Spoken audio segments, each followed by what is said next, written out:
actually something quite different I'd like to discuss. We've been traveling together for a while now, and during those travels, I've been observing you. I want you to know that I like what I see. The way you diffused the tension between Zevlor and Aradin. The way you got Korga to release the girl.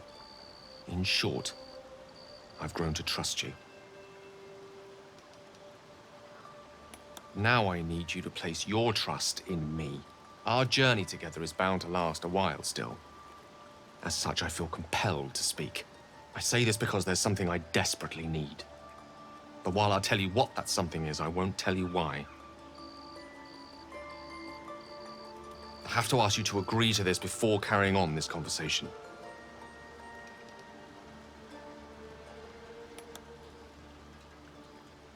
Thank you. I see I did well to trust you. Now, to the matter at hand. You see, I have a condition. A condition different from the tadpole, but just as deadly. The only way to appease said condition is for me to take powerful magical artifacts and absorb the weave inside. It's been days since I last consumed an artifact, before we were abducted. It is time. And by that, I mean it's imperative that I find and consume powerful strands of weave at the earliest possible juncture. Catastrophe. As luck would have it, Faerun is full of them, though I do feel obliged to point out that items of power tend to be in the hands of the powerful. There'll be danger involved, or great cost.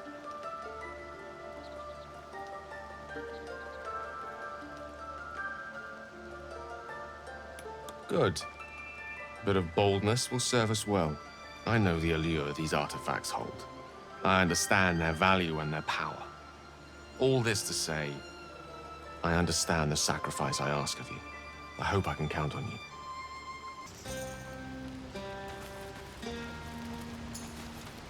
It's all right. You look even more beautiful in the light. I'm sure I do.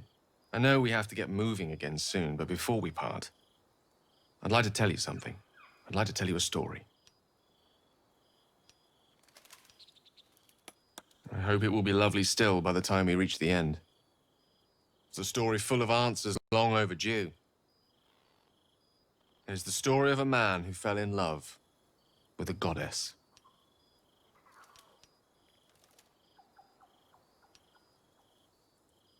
Thank you. Once upon a time, not quite that long ago, there lived a wizard in a tower. The wizard was what one might call a prodigy, who from an early age could not only control the weave, but compose it, like a musician or a poet. Such was his skill that it earned him the attention of the mother of magic herself, the Lady of Mysteries, Mystra. Love. Perhaps it was not quite love, but you see, the wizard was but a very young man. It was most certainly love to him. Mystra showed him the secrets beneath the veils. The gossamer veils first, draped across the weave. The delicate veils next, draped across her body. Chosen one, she whispered, and she slipped them off completely. Yes. Until one day, all too soon, the whispers stopped. The goddess spurned the mortal. The veils were drawn once more, and the wizard was left behind, heartbroken. Like so many of the heartbroken, he did something infinitely foolish. One has to think big if one seeks to win back a goddess. So the wizard thought big.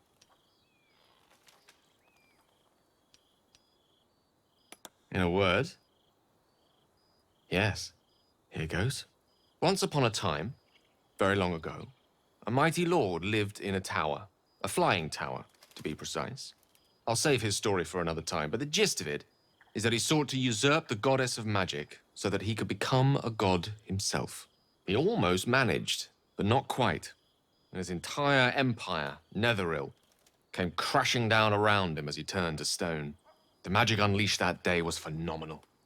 rolling like the prime chaos that outdates creation. A fragment of it was caught and sealed away in a book. No ordinary book, mind you. A tome of gateways that contained within it a bubble of astral plane. It was a fragment of primal weave locked out of time, locked away from Mystra herself.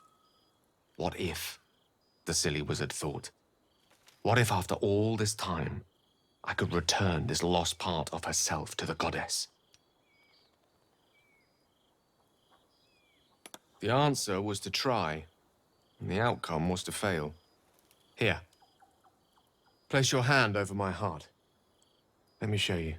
You feel the tadpole quiver as you realize Gale is letting you in. Into the dark. You see through Gale's eyes, staring down the corridors of a dread memory. A book, bound, then suddenly opened. Inside there are no pages, only a swirling mass of blackest weave that pounces. Its teeth, its claws. It's unstoppable as it digs through you and becomes part of you. And gods, is it ever hungry. Of all things, magic. This netherese taint, this orb, for lack of a better word, is balled up inside my chest. And it needs to be fed. As long as it absorbs weave, it remains stable, to an extent. The moment it becomes unstable, however, it will erupt. I don't know the exact magnitude of the eruption, but given my studies of netherese magic, I'd say even a fragment as small as the one I carry, it'd level a city the size of Waterdeep. It is my truth, finally revealed. It is this folly that led Mystra to abandon me completely. I can only hope that you won't abandon me as well. After all we've been through, after the night we spent together, surely we can brave even this side by side.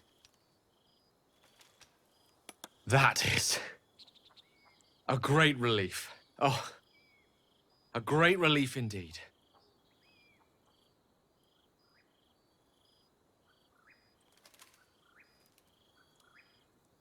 I don't know what I did to deserve the magic that you do. Many challenges lie ahead, but in this moment I believe nothing to be insurmountable. The road awaits. Shall we? Or do you have questions for me? You don't. And a great compliment that is, too. You are unique in your own right, and just as incomparable.